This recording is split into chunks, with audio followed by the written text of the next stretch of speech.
భారీ వర్షాలు వరదలు మిగిల్చిన విషాదం నుంచి ఉత్తర ఈశాన్య రాష్ట్రాలు ఇంకా కోలుకోలేదు. వర్షాలు తగ్గుముఖం పట్టినా అనేక రాష్ట్రాలు ఇంకా వరద ముంపులోనే ఉన్నాయి. నదీ తీర ప్రాంతాల్లోని వందలాది గ్రామాలు తీవ్రంగా దెబ్బతిన్నాయి. బీహార్ పరిస్థితి కోలుకోలేని విధంగా ఉంది. ఈసారి రుతుపవనాలు ఉత్తర భారతాన్ని అల్లకల్లోలం చేశాయి. బీహార్, ఉత్తరప్రదేశ్, మధ్యప్రదేశ్, రాజస్థాన్, ఉత్తరాఖండ్ ఎక్కడ చూసినా ఇలాంటి దృశ్యాలే. రోజుల తరబడి ప్రజలు ఓళ్ల మధ్య కాలం గడుపుతున్నారు.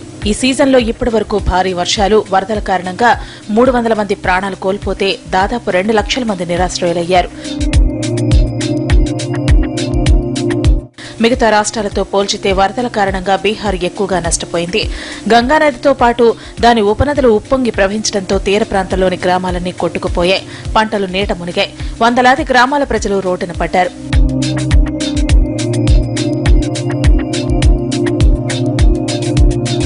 అలహాబాద్ లో వరద దుస్థితి ఇది. ప్రజలు ఇళ్లు వదిలి బయటకు రాలేని పరిస్థితి. జలదిగ్బంధంలో చిక్కుకున్న గ్రామాల ప్రజల అవస్థలు పడుతున్నారు. రిలీఫ్ క్యాంప్స్ ఏర్పాటు చేసినా అవి అందరికీ అందుబాటులో లేవు. వరదల కారణంగా 2 రోజుల నుంచి అలహాబాద్ తో పాటు పలు ప్రాంతాల్లో పాఠశాలలకు తాత్కాలికంగా సెలవులు ప్రకటించారు. వర్షాల కారణంగా అనేక ఇళ్లు ధ్వంసమయ్యాయి. ప్రజలు తీవ్ర అవస్థలు పడుతున్నారు.